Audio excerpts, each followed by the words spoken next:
This one setting will come tab, scroll down until you see network, then you just want to select dynamically change bitrate when dropping frames while streaming.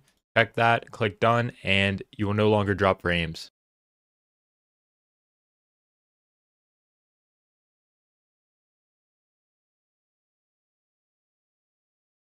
Hello my YouTube friends! Today's video is sponsored by Owned, but I'm gonna tell you about that more later. You're here because you're experiencing dropped frames in your live streams. This is a common problem, especially for new streamers. When you're just learning, it's really hard to know where to look to figure out what's causing the problem. So today I'm gonna tell you the 5 things that you should check first if your streams are dropping frames. So you know what? Let's get to it!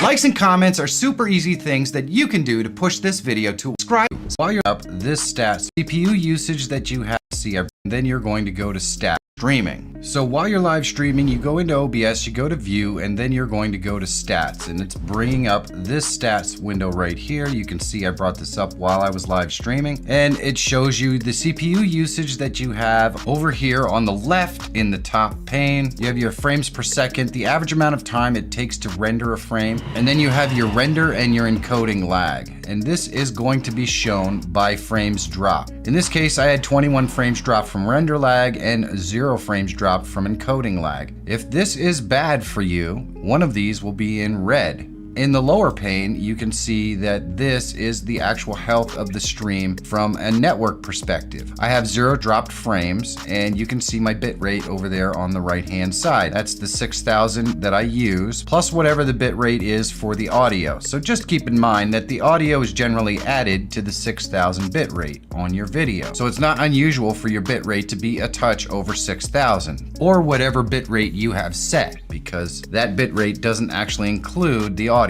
And once again, if I was having problems or difficulties with my upload speed, this would be red and we'd be dropping a lot of frames. So this is the first thing you want to check, and you want to do it while you're live streaming. That's the only thing that's going to give you the information that you need to go to the next step. Now we know which process is causing our dropped frames, and if no dropped frames showed up in the stats window, then it could be a matter of how you're sending the signal to the streaming service. So if your stats look good, the next thing you need to check is the proper settings for your streaming service. First, before you check your streaming service settings, are you streaming on Wi-Fi? If so, then you can stop troubleshooting right here. Plug your machine in and try again. Wi-Fi is great for surfing the web and watching movies on your iPad, but it's not for live streaming. Here is the YouTube streaming service page, and it basically has all the information that we need to set up our stream so it will properly run on YouTube. If we go down here to 1920 by 1080 at 60 frames per second, it lists the resolution and the video bitrate that we should have, and the same thing for 1080 at 30 frames per second. Then when we go down here, we can see our encoding settings, what it's expecting from a video codec perspective, how many keyframes we should have, the audio codec, the bitrate encoding, CBR. These are things that you can check and set in your OBS so that you can make sure that you're streaming the way that YouTube wants to receive it. And if you do that, you're going to get much better results on their end without dropped frames. The same thing goes for Twitch. It's right here. This actually has specs for NVIDIA encoder and the X264 encoder. Each one of these has the kind of settings that you're going to find right in OBS so you can set it up properly. You have your preset as quality, it gives you your B frames, it gives you your bit rate, everything that you could possibly need on both NVIC and X264. So if you set your settings up right, you shouldn't be dropping any frames at all when you stream to Twitch. And Facebook is no different. It gives you all the information on this page right here, all 3 information that your encoder, 6.4 button,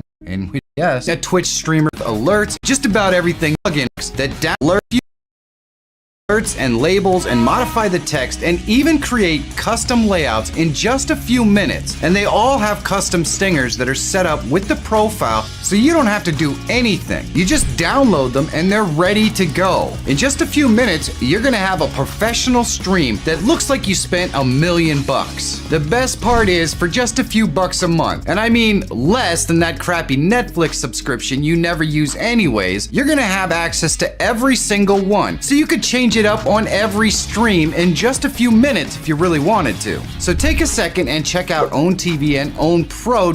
Down below there are links in the description for each one. If you have the means to support the sponsors that support this channel, it goes a long way towards helping me continue to make content that helps you. So thanks. Now let's get back to those dropped frames. More than likely your problem did show up in the stats window. So the next issue is encoding or rendering frames lost in the stats window. And while this is two separate things, the contributing factors are generally exactly the same. The third thing you should check is your encoding settings. So we need to go into our settings window, and we're going to start on the output section of the settings window. And here we want to verify that we have the proper encoder selected if you have an NVIDIA encoder,